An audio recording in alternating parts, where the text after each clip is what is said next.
What is up, wrestling fans? Welcome to another Pay-Per-Viewpoint edition of the Smark Moment Smack Talk podcast. I'm Tony Mango, joined by Robert E. Felice.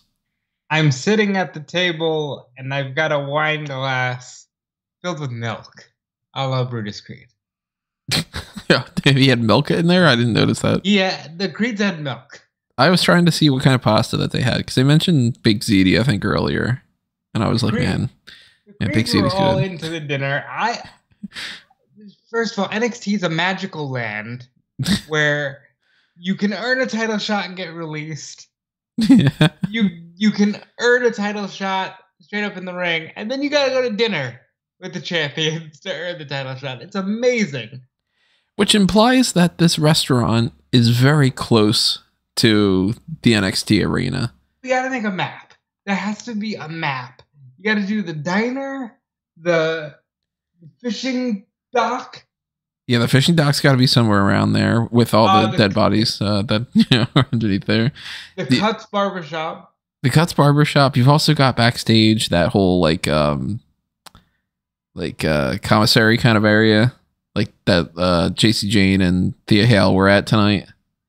I don't know exactly where that is in the vicinity.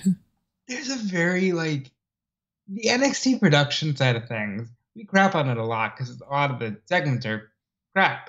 But the idea of it is very exciting to me. And then when you start throwing in, remember when they went to Full Sail for all those years, and then they would have that kind of strip mall? Yes. Now, I've never been in the area, so I don't know if that's just next door, and they were like, "Hey, can we film here?" Or if that's something else. Probably not far from the school. I've never been to Winter Park, but it's probably not far from where Full Sail is. Well, that's what we're talking about. I just realized we didn't introduce this. NXT No Mercy, by the way. Sorry. This is the predictions post for NXT No Mercy. It is 11:34 at night. We wanted to make sure that we got through this episode of NXT, especially because they changed the card around for 3 matches that was going on here. So we have the full context of what's going into this pay-per-view now. And we're going to do our usual shtick here. We're going to run down all the matches, talk about our predictions, what we're excited about, what we're not excited about, so on and so forth. And we want you to do the same. So, of course, drop your thoughts in the comments below. And while you're over there, double check that you are subscribed to the YouTube channel. And if you're not, you're a bad person. And you should fix that by subscribing. And then you will be a great person. And then we'll love you for it. You should also hit the like button. Then we'll love you even more. And if you make sure you have your little email alert set up for the post show immediately following NXT No Mercy, then look at that. Look at all the points that you're getting from us. Well, let me tell you, if you donate to the Patreon, now that is when you really want to get some love from us.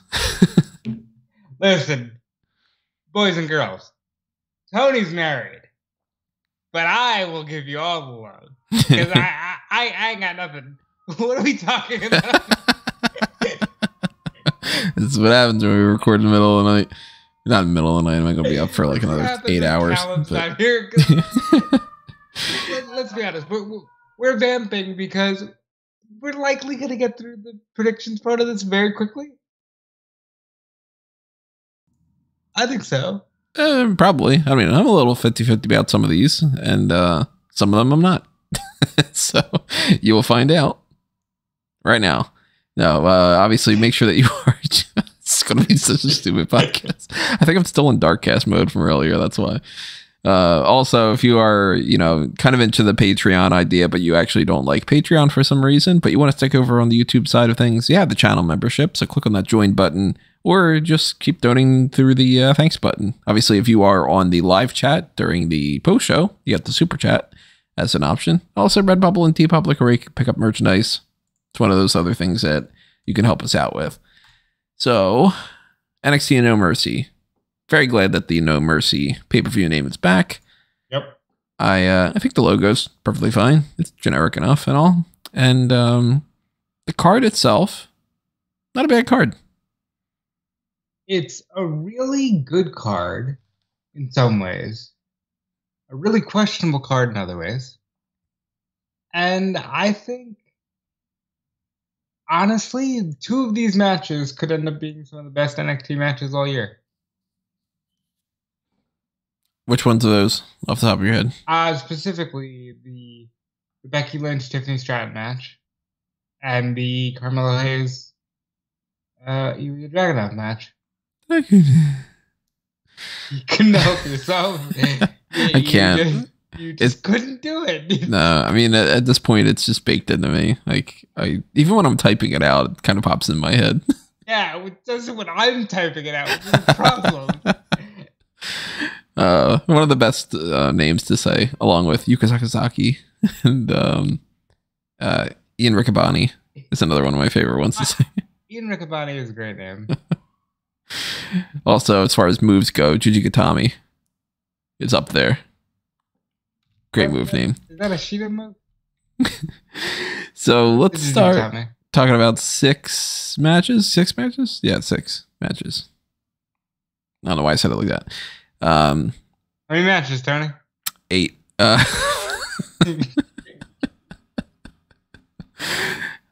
Most of these are title matches. Actually, there's only one that isn't for a championship, and that is Baron Corbin versus Bron Breakker. They beat the fuck out of each other tonight. They really did. They had 3 brawling segments. One of them in the ring, one of them backstage, and then another one in that dreaded parking lot, which went through the other backstage area and then through the wall into HBK's office. It seems like they were planning on doing a spot where the car door of the SUV got broken off, and it didn't. And then they just kind of continued, and it was like, all right. Breakker tried to Goldberg himself on that door to get it to break, and thankfully he didn't budge, because I wouldn't want him to Goldberg himself in any case. Or pull a Brock where he just throws it and accidentally might have hit somebody. But that match should be fun. It's interesting to have a heel versus heel thing. I like what they're doing with Corbin being like, you're all a bunch of soft people that aren't ready for the main roster. I like that Bron Breakker is just, Bron Breakker, essentially. It's a Baron versus Baron.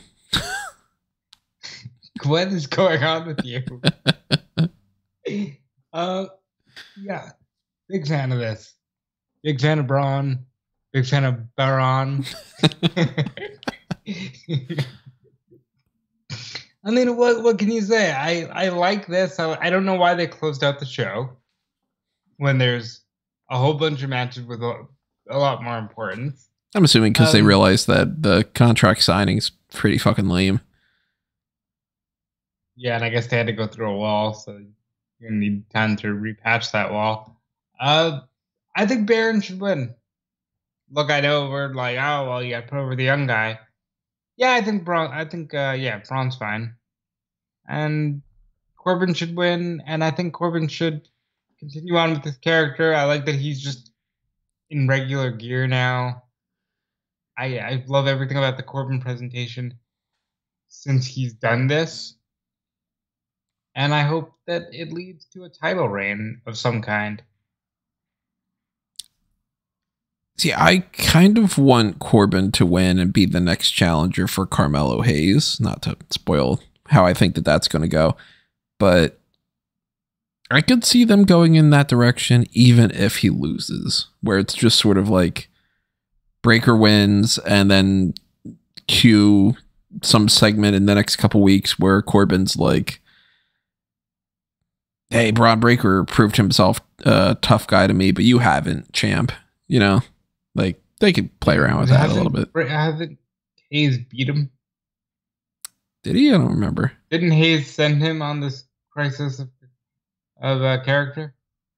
If he did, it's forgettable, and I don't remember. It was literally the main event of the Great American Bash. Huh. Well, then, fuck it. Yeah, all the more reason then that I think that Bron Breakker will end up winning this match. Yeah, overall, he is here for, he being Baron Corbin is here to kind of work with some of those other guys and, kind of boost them up to the next level. And Breaker's clearly somebody that they care about. So I would be surprised if he doesn't win. Yeah, that's lame. I want Baron Corbin to win things. All right, Hey, you're not gonna have to try hard to sell me on the idea of Baron Corbin winning stuff. Yeah, man. Like, also Von Wagner should come back and fuck somebody up. I don't know who. I mean, probably Bron because he killed him. Yeah. But like, you know, like he can. Hey, listen, Corbin laughed. You can beat Corbin up too. I think Von Wagner should come back here. Maybe the story can be that Von got hit in the head so hard that he mixes Baron Breaker. I knew you were. As soon as you opened your mouth, I said, "Oh God, here we go." It's gonna come back full circle. So I think that Baron's gonna win. Yeah, I think I'm gonna go Corbin. I'm gonna go Breaker. Fuck it. We'll split the difference there. And here's where Callum comes in and goes, "I'm gonna vote. I don't care." I don't know why I gave him a Muppet voice. Mickey Mouse now? What's going on? Oh, I don't care. Yeah, the reason why we don't have Callum on this is because Callum doesn't really watch NXT, so we figured, and also it's late. Yeah, I mean, he's been asleep for hours at this point. So. He's probably waking up for work at this point. Like maybe last thing he wants to do is talk about Baron Corbin on an NXT predictions thing. He might not even be watching the pay-per-view for all we know. If he is, then maybe he'll be able to join us in the post show. But I think that Breaker's winning this one, and that's one of the ones that I'm a little bit more confident in. But one that I am kind of 50-50 on, to be honest, is Noam Dar defending the Heritage Cup against Butch. And I can't say Butch without thinking of Fabian from Pulp Fiction still at this point. But I want Butch to win, partially because Noam Dar's not going to fucking do anything with that belt that we have, or not even a belt, with that trophy that we haven't seen him doing. I'm tired of it at this point. So give it to Butch, do something a little bit different there. But at the same time, they got a lot of people that are on that main roster thing hanging around right now. Do they really want to have Dominik Mysterio and Butch and Becky all holding championships? They might.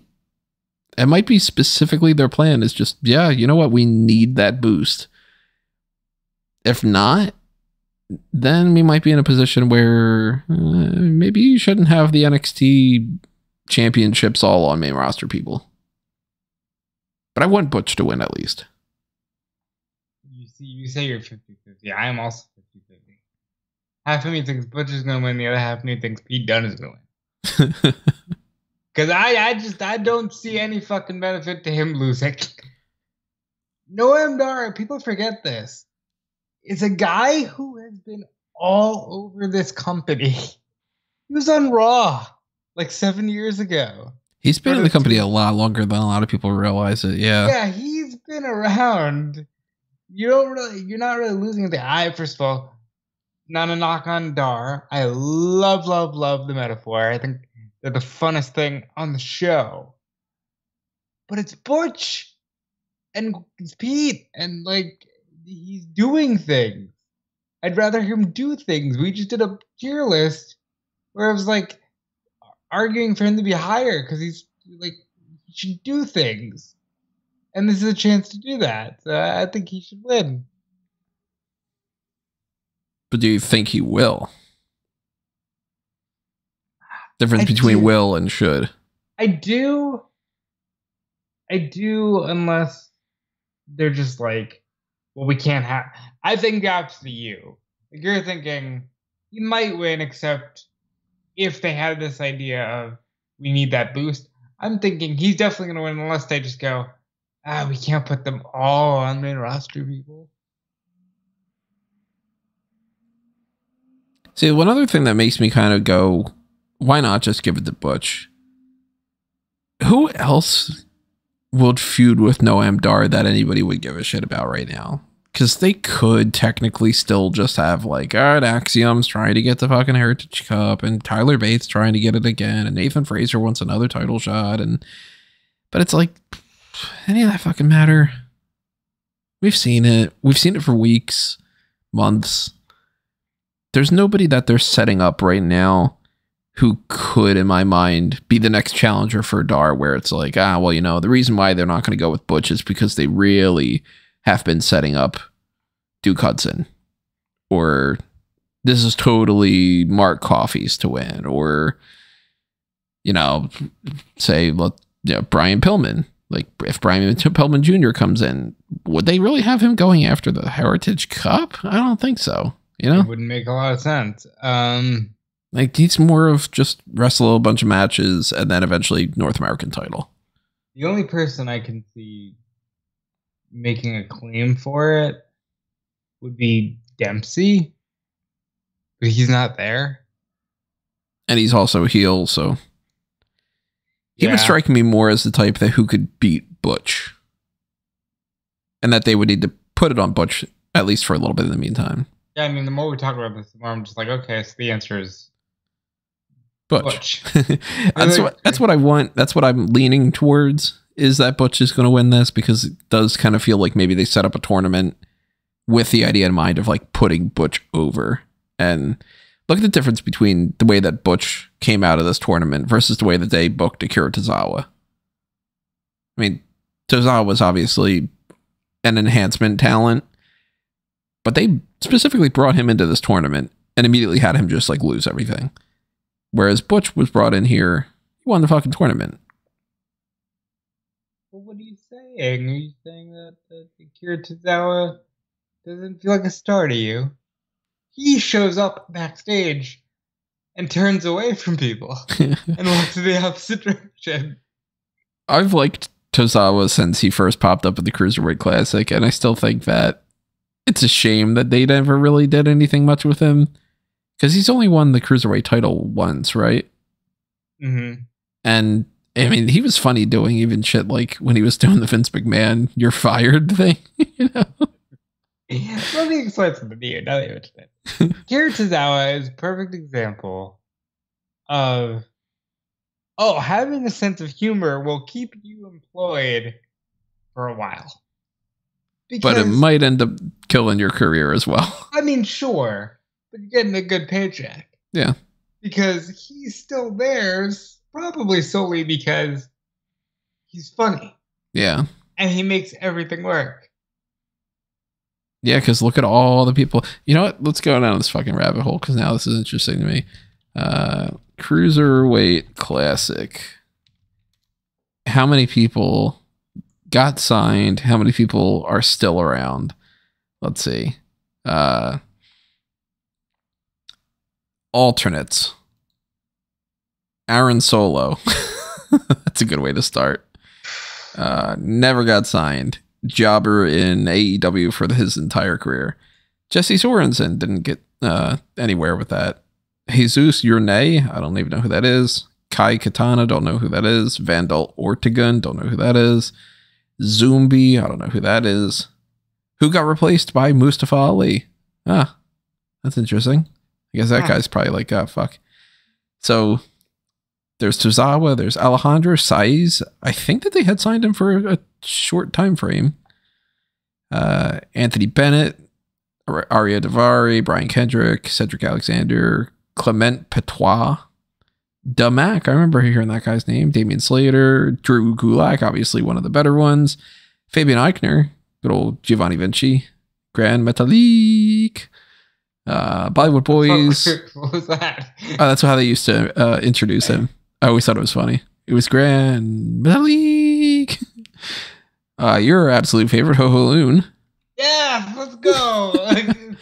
Gentleman Jack Gallagher. That didn't end up all that well. Oh boy. Jason Lee. I don't remember Jason Lee. Johnny Gargano, of course, the man. Kenneth Johnson. Sounds familiar, but I don't think that they had signed him for even a minute. Kota Ibushi, of course we know. Lindsay Dorado, who's there for a long while.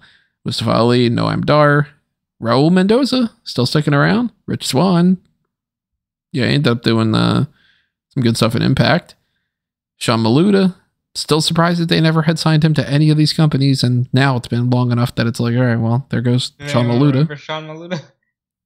Like, AEW never picked up Sean Maluda. It's so weird.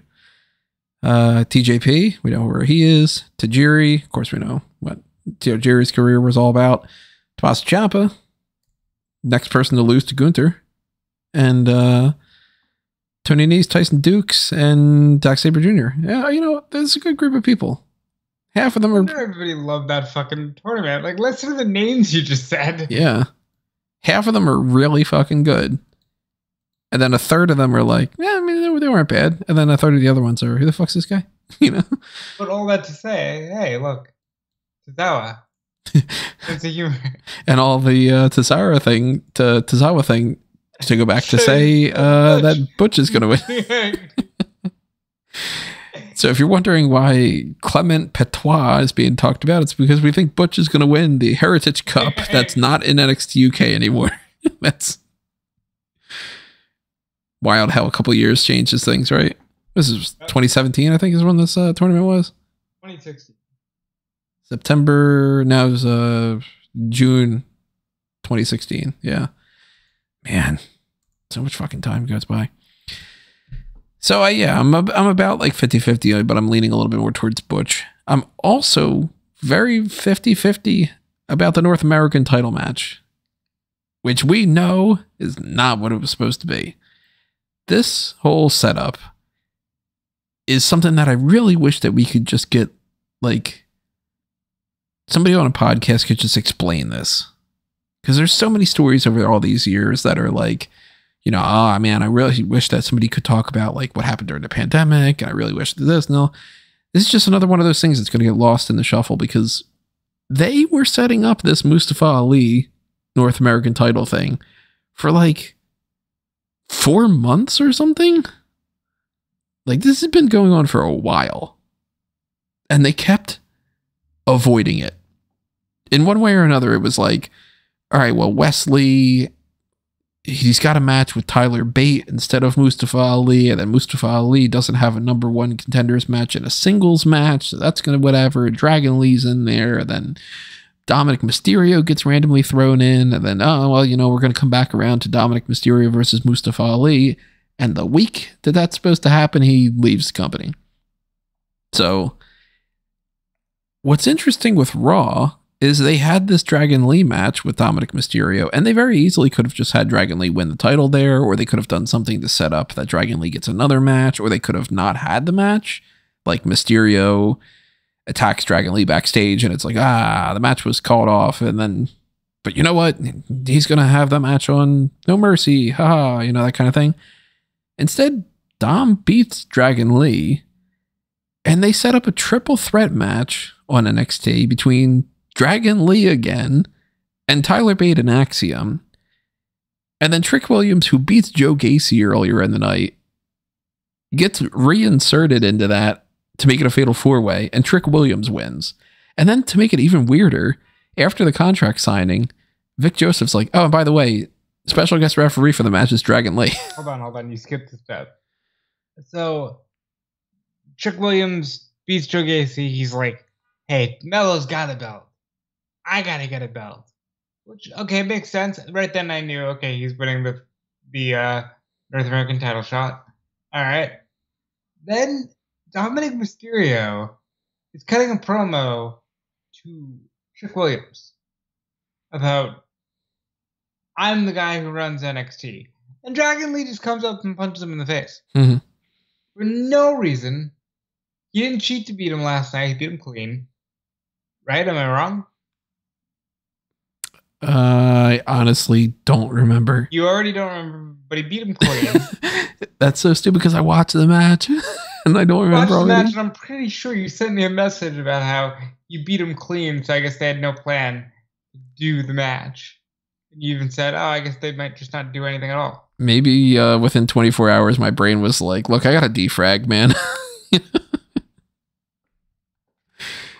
But yeah, then they just go, special guest referee Dragon Lee, which then makes me go, okay, there are a couple different ways that this could go.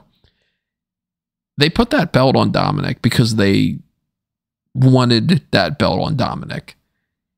They were telling this whole story about Mustafa Ali, and it seemed like that was the logical next step was going to be, well, Mustafa Ali is going to be the one that wins that title from Wes Lee.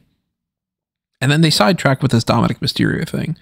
So that already makes me feel like Shawn Michaels and the people that are responsible for the creative in NXT were like, hey, we want Mustafa Ali to beat Wesley. And then some other people went, nah, we want Dom to do that because we want Dom to hold that belt on Raw and SmackDown. That changes plans. And then they go, all right, well, we'll come back around to it. You know, well, we'll give it to Mustafa Ali in a month or two or whatever the fuck it's been. All this dancing around and stuff. At the same time that they've been building up this tension between Trick and Melo. But they keep hanging around this Dragon Lee thing. And we've had matches with Dragon Lee and Dominik Mysterio before where it seemed, oh, okay, well, Dragon Lee's going to be the one that beats Dominik Mysterio. And they doesn't win the belt, but they keep that story going. So it was like, oh, if the plan was Dragon Lee to win the belt from Dominik and not Mustafa Ali, this whole Mustafa Ali thing is really baffling. If the plan was Mustafa Ali to be the one that beats Wesley and Dominik wasn't a part of it, then the Dragon Lee was going to whatever. Like,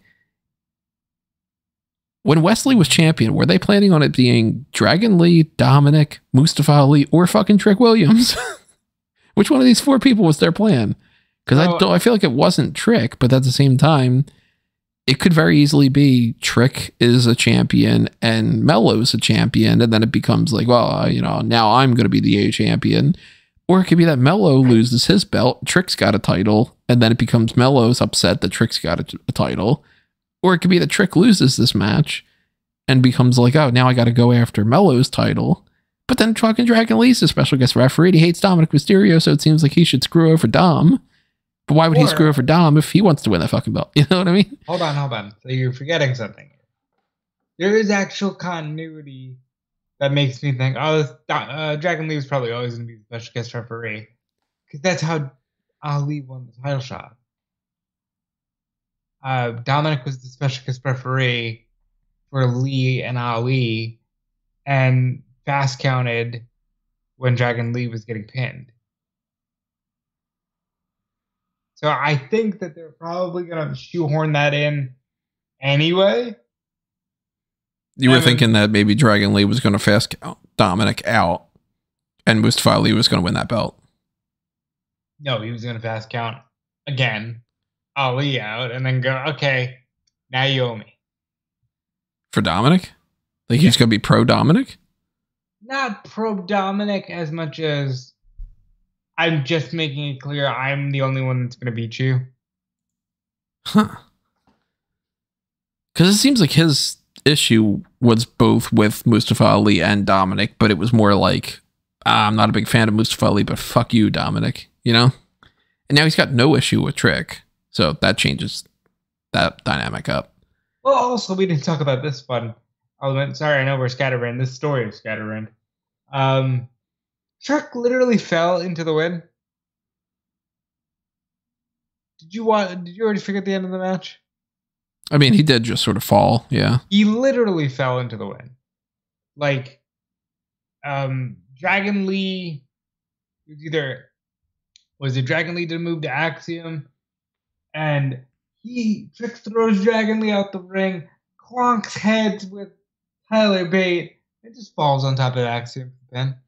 And I'm like, that's not how you build a baby face, right? Like, that's how you build the guy who's going to take down Dom. So ultimately, I think, to kind of go back to what you were saying about there's a few ways to go, I think it's going to be Trick loses, and now he's just mad at Melo.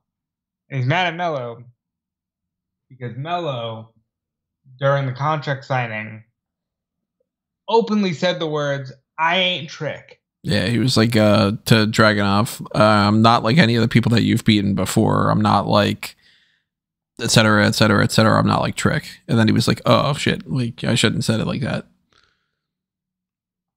Because he knows. He's like, oh, I just fucked up. Unless there's some, plans change, pal. They definitely want to do something between Carmelo, Hayes, and Trick Williams. So that makes me go, fuck, if that's the case, then they shouldn't have the North American title on Trick. Because then what? Then you title for title or, something along those lines. But if Trick doesn't ever win any of these things, you can't buy him as a viable challenger for the NXT championship either. So he's got to win some of these things every once in a while. But if he wants the North American title, you got to wait for that. So that also takes that belt off of Dominik, which maybe that's another thing that we can look back in hindsight after this and go, okay, because I know that you don't agree with me on this one, but I still do think that there's a chance that we might get the Raw and SmackDown Tag Team Championships split. And if you're going to have a belt on Dom and you need to have a belt on him, taking the North American title off of him, but eventually giving him one of the tag titles is something that can happen. Which, by the way, we're going to talk about this when we come to Fastlane next week, but there's a chance that Damian Priest cashes in Money in the Bank after the Last Man Standing match. Oh my God, yeah. There's a strong opportunity that he just... Well, they gotta lose those tag belts first. I don't know. We'll get there. Because I can't picture Judgment Day having the World Heavyweight Champion is also the tag champions, and Dominik Mysterio's got the North American title, and there's just like everything's just pushed over in there. They just did that with the Bloodline with a lot of things. If they just keep doing that again, it's like, my God, you guys have one story that you can tell, and that's it.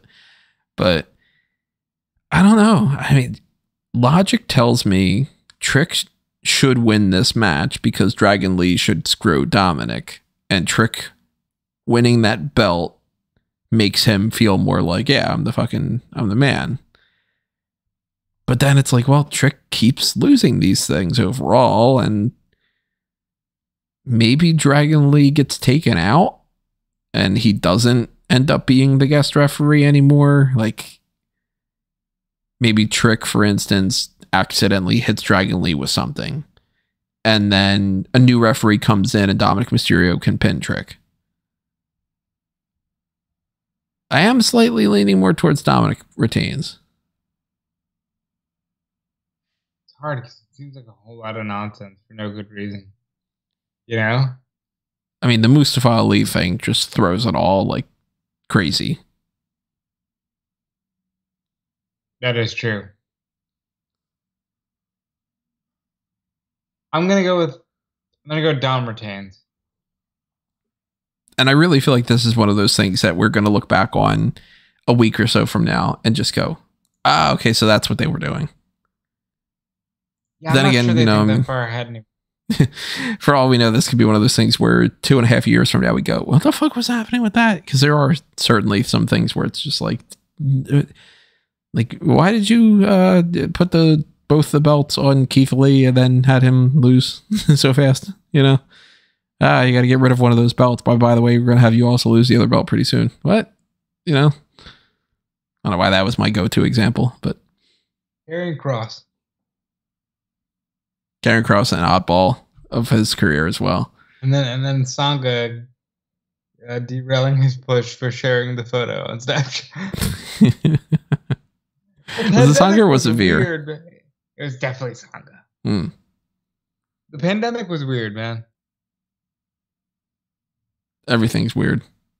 I mean, look at the state of wrestling that we're in right now, right? I mean, look at the state of this podcast. That's true.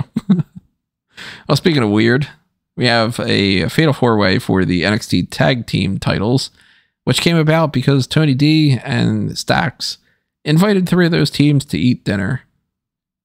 Just 3 of them. Not like Briggs and Jensen. Not, oh my God, I'm blanking on some of the other teams. Hank and Tank. Not Hank and Tank, no. Obviously, we don't have Schism anymore, so the Dyad can't be a part of that. But you just know Family Blade. Oh, that's right, I know Family Blade. Yeah. No, instead, it's just, hey, Creed Brothers, Los Lotharios, and OTM, who just barely made it to the roster right now, and they're already getting the tag title shot. Which makes me think that they're going to put those belts on. Are they going to win? I fucking hope not. I like them. I don't dislike them. I'll put it that way. Scripts aside. But yeah, okay. that was the other qualifier I was going to say. I like them. They got a good look. They got weird Grand Theft Auto branding. I don't get it. Like someone played Grand Theft Auto for the first time. It's not Sean because his children are adults. So someone played GTA. I was like, this is cool. I don't know. Which is so funny to think like Grand Theft Auto thinks the same one as The Price is Right. Yeah, because there's that too. Because it's like, well, maybe OTM's just like a really big Price is Right fan. They were shooting dice, man. That's how they got all that money. That it wasn't the dice game. It was actually that they were just really good at betting on how much it costs for a fucking dishwasher. Creed Brothers are the team that they're just hanging around here until they put them up on the main roster. So I don't think that they're going to win. Los Lotharios have this whole, we got a claw mark on our chest now, so we're different, even though we're doing, pretty much nothing. So I kind of feel like Tony D and Stacks are just going to retain here. It is their first defense. Mm-hmm. Which is crazy to say. It's like they've been champions forever. They haven't been. They've just been in the title picture forever. I could see it going to any of these teams except the Creeds. Because OTM, they're getting a shot immediately, but there has to be a reason. Los Lotharios, if they don't win, then like their grandfather is going to haunt them in their dreams. Pull another Freddy Krueger and just be like, hey, you guys aren't fucking doing good enough. Slash. So I think there's a good shot that they win it. But I don't know. I think safe bet, I'll say D'Angelo's. With the way that the tag titles have shifted around in the past year, it wouldn't shock me if the belts change hands. But I am sticking with Dax and Tony D because, it is their first defense. But then again, we don't know exactly what their plans are going forward. Maybe they do want to just like, hey, by fucking WrestleMania, Tony D and Stacks are on the main roster or something. Maybe they really like them. Then maybe it's like, we don't need to really give them a tag title run. Fuck it. I would like, in one fell swoop, for the Creeds, Roxanne Perez, Breaker, Wagner, and anyone else they called free agents to land on the main roster like yesterday. Zion Quinn that hasn't been seen on Raw or SmackDown or NXT since being called a free agent, except for, I think, one Battle Royal on SmackDown. He showed up on Raw using the May 15th Battle Royal to determine the next IC title contender. That, ironically, Ali won. Ali, a guy that they kept using for quite a while. They keep I've talked about it before, but like they would be like, hey, we plan on pushing you right out the door. Ali's stand-up moment this year, sadly, was Brock Lesnar going, "Get a life, kid." Yeah, it was like get in the back of the line, you fucking dork or something. No, it was literally like he just shoves him away and he looks at him and he says, "Get a life, kid." Oh my god. Poor Mustafa Ali. Hopefully he does some good stuff after this. But so much good stuff. I think somebody just grew to love to haze him. If you go by what Rick Boogs is saying, one person can make all the difference. We'll talk about Rye Boogs on the hot tags. So Tony D and Stacks is my pick. Your two? Yeah, I think so. I also think that this belt's not going anywhere. Tiffany Stratton is not winning that NXT Women's Championship back from Becky Lynch. It's an Extreme Rules match. That should be kind of fun. Unless it's just, fucking kendo sticks and nothing else. But you don't give that belt to Becky just to have her lose it immediately again. No, not when there's an NXT Women's Breakout tournament where the brackets will be revealed. And if that name Jade Cargill is read, then no, Becky ain't losing anything. I don't think she's losing either way, but I think the only way you bring Jade into NXT is if it's to do something like dethrone Becky. If it's what? You're cutting out again. Oh shit. Hold on. If it's to do something like dethrone Becky. See, the Jade Cargill element of it, we're not going to know. I mean, this sounds stupid to say. We're not going to know until we know. But we're not going to know if she's in NXT until they announce something with her. And it could very well be that they just say, hey, you know what? In this breakout tournament, Jade Cargill's one of them. And then she immediately is like, okay, well, she wins. I actually feel like she's not going to be in it. All we know so far are Danny Palmer, Lola Vice, and I'm assuming Kelani Jordan. Well, she's going to need something to do. She's not going to have her story with Dana Brooke. She's going to need something to do. We can't just... yeah, those three make sense. I think Ava Rain could be in it, potentially. I think that you're pretty much looking at only a few other names that stand out. Like, maybe that's where they bring Izzy Dame in here, Carmen Petrovic. Maybe they can get away with Jakara Jackson being in here. I was thinking about Jakara Jackson. And I don't think that'll, I mean, they can't do it, for instance, with like Valentina Feroz or, Lyra Valkyria can't be in it. Did you almost instinctively say Ulysses Leon? No, I was looking through the rest of the roster. Because I almost instinctively said Ulysses. They can't with Lash Legend. They can't with Kiana James. So it's like Carmen Petrovic, they can throw her in there. JC Jane, you can't. Ivy Nile, you can't. Giovanna Borneo, you can, but at the same time, she hasn't been seen in any capacity. So in the past, they've just had people where it's like, oh, and by the way, we're just going to start showing like Kaya Saint or Kennedy Cummins or Jada Parker or I don't know. But I kind of look at that as like, oh, Lola Vice might win to get a match against Becky Lynch.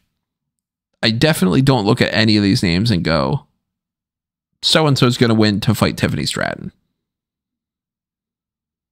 Yeah. I think Becky wins. I think Tiffany has a great showing, and I think she's on the main roster by the Royal Rumble. I think she's going to get moved up in the Royal Rumble. Maybe not necessarily like she's on the main roster after the Royal Rumble immediately after, but she's in the Royal Rumble and on by the Raw after Mania. Yeah, that kind of scenario. And Becky, she's got this title partially because they want to bump up the ratings. She can't bump up the ratings if she's not on the show. So keep the belt on Becky. Tiffany is going to be fine. And maybe Tiffany starts feuding. I mean, we got months and months until the Royal Rumble. You still got to get through all of October, all of November, all of December. Maybe you do just call her up now. Maybe you do just call her up now. Maybe. And, it wouldn't be that hard. They could just have Tiffany Stratton pop up on Raw. If she's feuding with somebody who is on the Raw roster, have Tiffany Stratton just pop up and just do it like that. Start her in a feud with, I don't know. Wouldn't be Nia Jax, but do Tiffany Stratton against Raquel or something. I could see that. Or Natty, Well, Natty's probably feuding with Tegan Nox, but or Tegan Nox? Tegan Nox, yeah, fine, do that. Nobody's doing anything besides Lee. She's only popping up on Main Event, which fuck you, Main Event. It seems like they're on a temporary continuation with Hulu. Like, the show won't die. I already talked ad nauseum about what I would do with Main Event. Go listen to the last hot tag. I would just remove that from the record books. But I think it's pretty set in stone. Becky Lynch is retaining that title. And I'm glad that they went with the Extreme Rules match instead of just a regular rematch. Because, look, a regular rematch is something that they've done a million other times where it's just like, let's just do the match again. And it's boring. Extreme Rules match might not end up being the best thing in the world, but it's at least got something more to it. Yeah, they sprinkle a little bit of fairy dust on it. And it gives Tiffany the chance to show up and show out. Yeah. And, if they have some kind of a big spot planned or something, it could be like, Becky wouldn't have won that match if it wasn't for that forklift, or you know what I mean? Like, I am disappointed, though, that we're just getting Carmelo Hayes versus Ilja Dragunov. It's just the match again. And yeah, they're talented.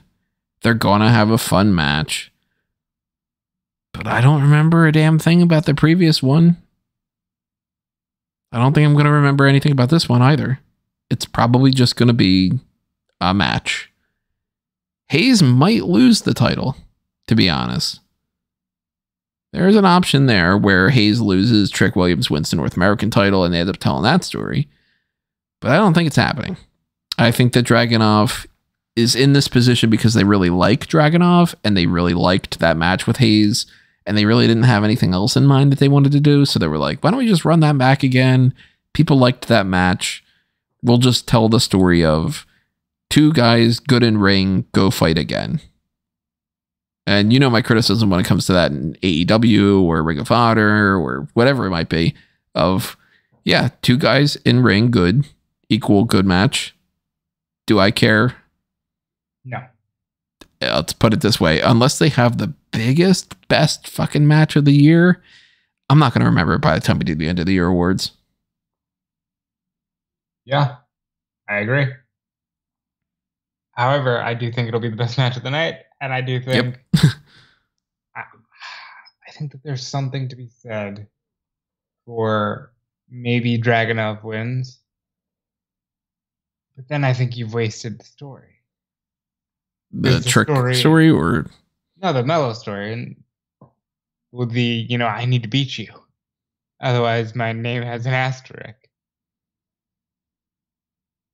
Because the story is, this time there's no Trick. Yeah. Unless Trick pops up in this match, despite that. And it ends up being like, man, I told you to leave. I don't want you in this because I don't need that asterisk. And then he screws over Carmelo. Which that could be their plan too. It could be Trick versus Mello isn't a title match. And they end up having Trick and Mello in like... I mean, it's interesting. They didn't have it In Your House this year. And it seems like they're not going to have Halloween Havoc as a pay-per-view anymore for this year. So Deadline, I guess, would be the next pay-per-view. Unless they just do Halloween Havoc. I mean, 4 weeks. When is Halloween? Is Halloween on Tuesday? Halloween's on Tuesday. So Halloween Havoc has a special episode of NXT. That could be Carmelo Hayes versus Trick Williams in a non-title match because Dragunov is the champion. We'll see. I'm tentatively saying Mello wins. I'm leaning more towards Mello too, yeah. I can see it going either way. What's interesting to me is if they go with either of them, I don't feel like there's a guaranteed number one contender. Because if they go with Hayes and they don't do the Trick thing, because they're still trying to build that up or whatever, then who fights Hayes afterward? Are they just going to bring another person from the main roster to just fill in that spot again? Or are they just going to do Braun Breaker again? I don't know. I don't think so. And then I look at this list of these people and it's like, well, Dijak is losing. Dijak's clearly not in the position that they want him to be like that. Wes Lee went and fucked off.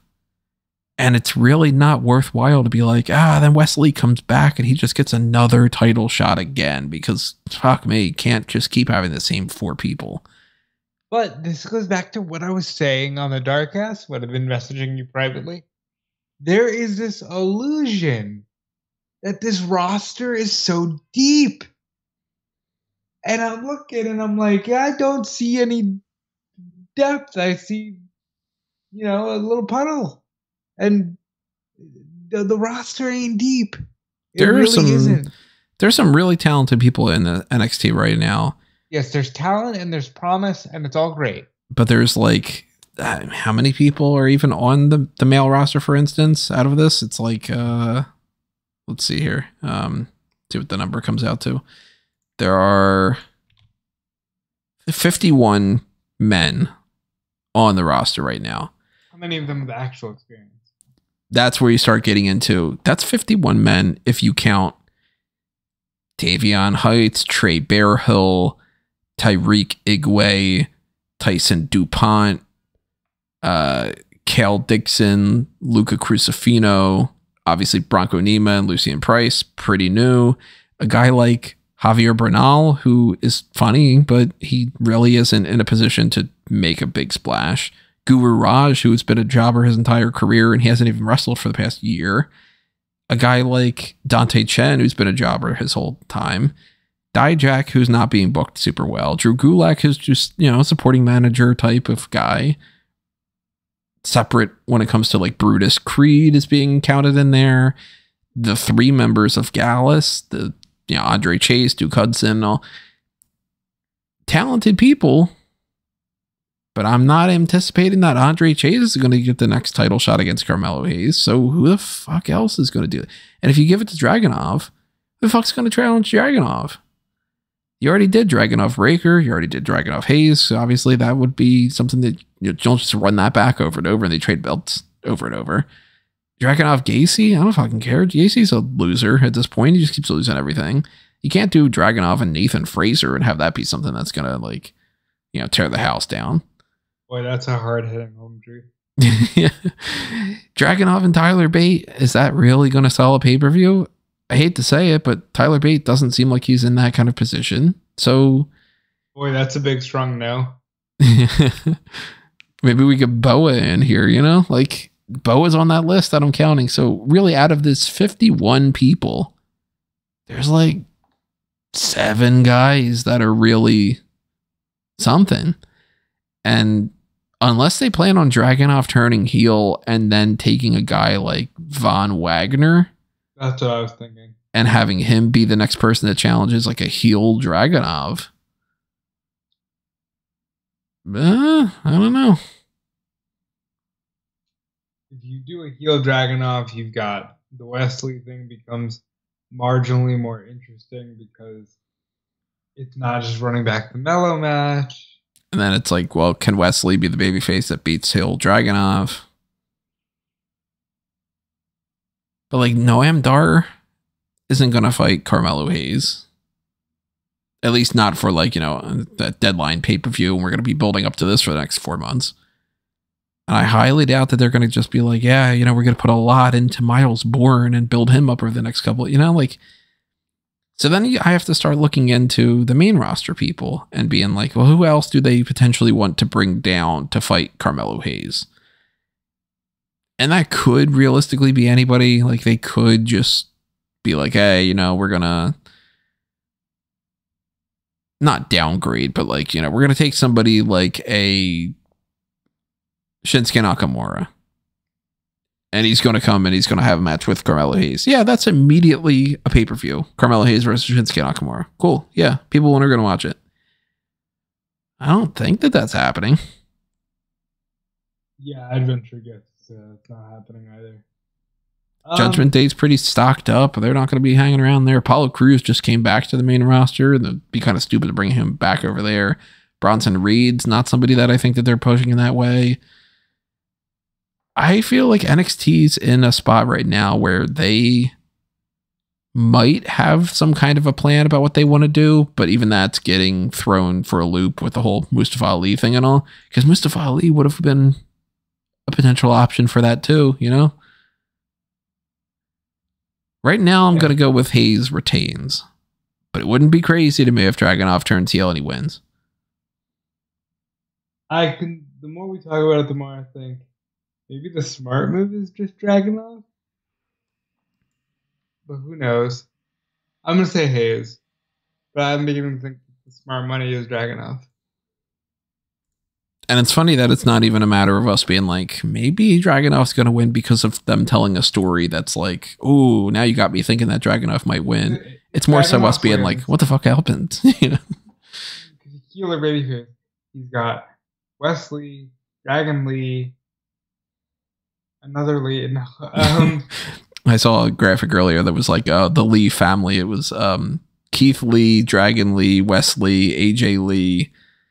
I forget the other Lee, and then I was like, oh, they're missing Trevor Lee. You've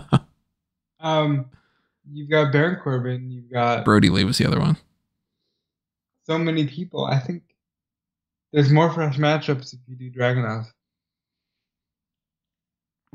And it is a little bit weird that they went back to just do this match again. And we do know that Shawn Michaels does like his person loses and then gets another title match and wins it. Because that's what he did. I'll always tell you. WrestleMania 11, WrestleMania 12. WrestleMania 12, he wins. he always books himself. It's funny. Shawn Michaels books Shawn Michaels. So it could be, okay, well, the story that we want to tell here, which when we get to the post show, it might be like, yeah, this is pretty fucking obvious. And I don't know why we didn't just see it as clear as day. It could very well be Trick Williams loses that Dominik Mysterio match through some sort of bullshit with Dragon Lee. I don't think Dragon Lee is going to help out Dom. But it might be like he takes out Dragon Lee and then that starts a different feud or something. I don't know. Or it could just be Dom takes out Dragon Lee for that matter. Dom just, fucking kicks him in the nads or something. And then, and then the last time I said nads, it's all so good as when it's, when people say nards, right in the nards. So he takes a ball shot or something from Dom and then Trick loses that match and then he's all pissed off and he goes out there to help Carmelo Hayes. And he's like, I'm just trying to cheer you on, buddy. And, fucking breaking news for the pay-per-view. Kelani Jordan challenges Blair Davenport to face her at No Mercy. What? Blair Davenport wins. What the for the pre-show, I'm assuming? Probably, yeah. When the fuck did they just announce that? Probably in some digital exclusive. Oh, fuck you with this whole... let me see if that's even on and that's only because I checked my phone. Yeah, they don't even have a graphic up or anything. Is this on... Oh, good. Wait, hold on. I'll give you the transcription, courtesy of the wonderful Colin Tessier of Fightful. I'm a week away from the start of the most important tournament of my life. Ding, ding, ding. But for some reason, I feel like my whole world is turned upside down. That's because your storyline got cut short. For some reason. I feel like I'm missing a friend of mine. A mentor. I'm upset, I'm angry, but I'm going to use that anger to fuel me. Kind of like how Dana Brooke was telling you. Hey Blair, I saw what you did to Gigi tonight. She may not be cleared, but I am. Now how about I use my anger against you this Saturday in Bakersfield? Blair Davenport wins. But I did get the vibe that Gigi wasn't cleared when she got attacked with the lights off. I'm like, that's weird. Why'd you do that? I didn't even really think about it, but yeah, that could just be their means of like, well, we can't have you actually take anything physical. Yeah. I didn't think about that. I thought that it was just one of those things where they just realized that when they were booking the show that they ran long on time and they're like, fuck, we got to cut something. But yeah, that makes sense. Jordan, Blair Davenport. Blair Davenport versus Kelani Jordan, a.k.a. Blair Davenport, is going to win that, like we said. And that has to be on the pre-show. I mean, come on.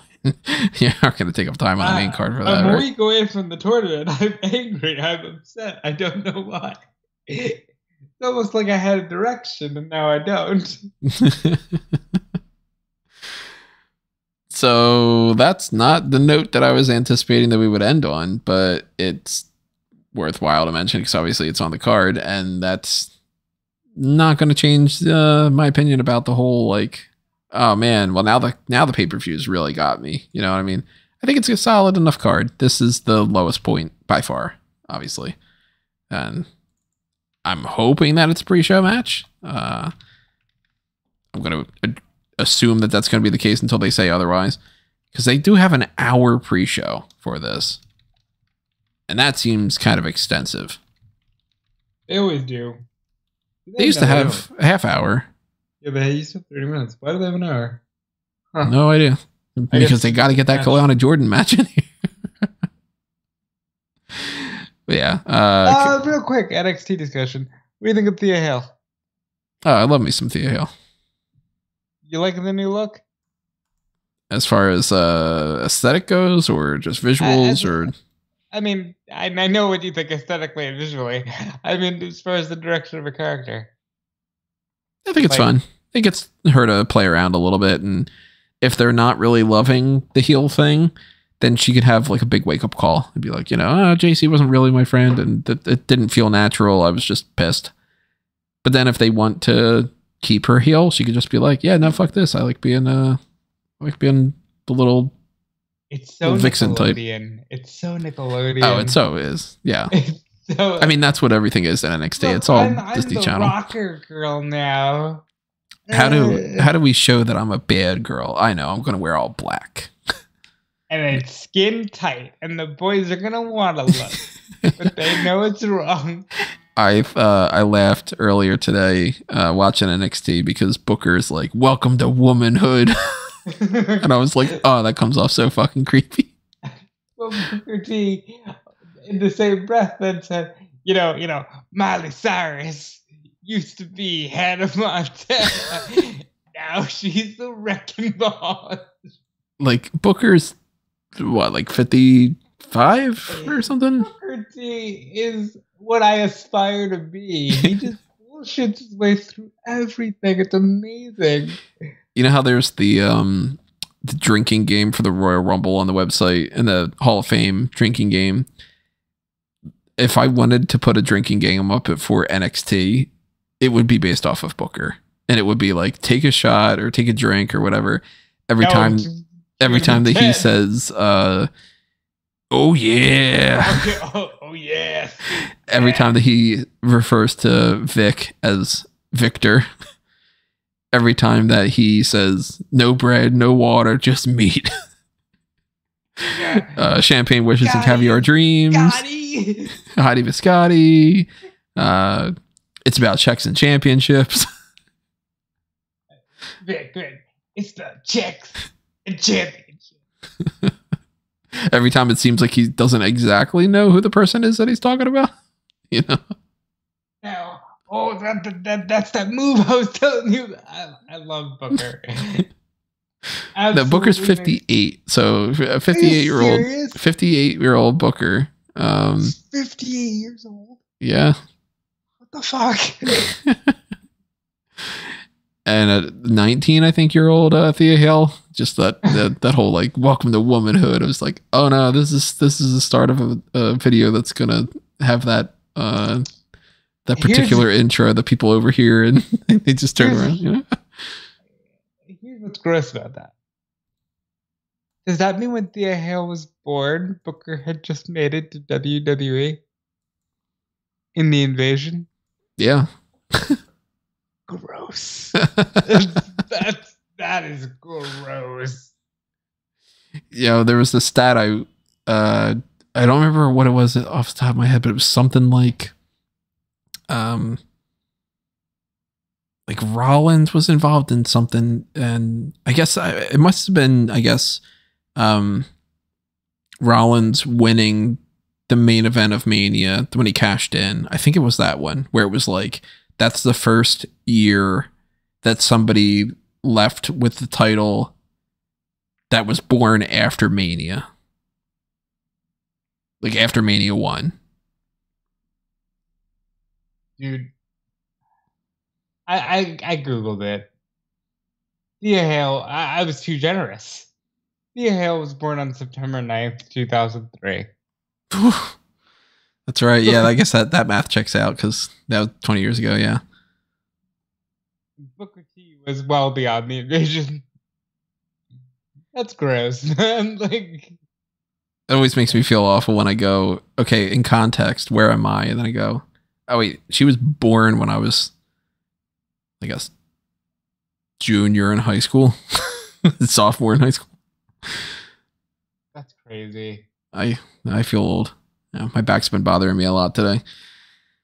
But yeah, I don't know how we got to this point, but that's NXT No Mercy.